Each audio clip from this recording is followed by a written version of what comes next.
Alors avant d'aller plus loin et d'aller chercher les grandeurs thermophysiques des points caractéristiques du cycle A, B, C et D, je vous conseille vivement de déjà schématiser le cycle dans un diagramme TH et éventuellement dans un diagramme TS si ça peut vous aider pour pouvoir savoir ce que vous allez exactement chercher dans la lecture du diagramme. Donc vous pouvez représenter de manière très schématique dans un diagramme pH votre cycle.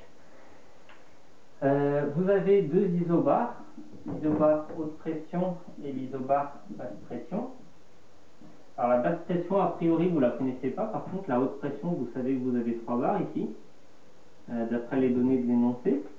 On ne vous parle ni de surchauffe en entrée de compresseur, ni de sous-refroidissement en sortie de condenseur. Donc on va considérer un cycle plus proche d'un cycle idéal, sans avoir de surchauffe ni de sous-refroidissement.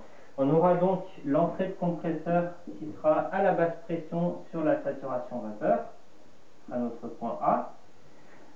Ensuite, on nous précise un rendement de compresseur. Donc pour pouvoir utiliser un rendement de compresseur, on va utiliser un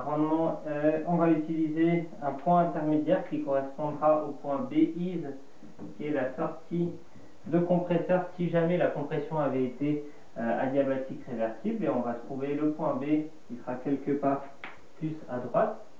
Le point C de sortie de condenseur, donc en absence de sous-refroidissement, sera considéré comme étant en liquide saturé à la haute pression.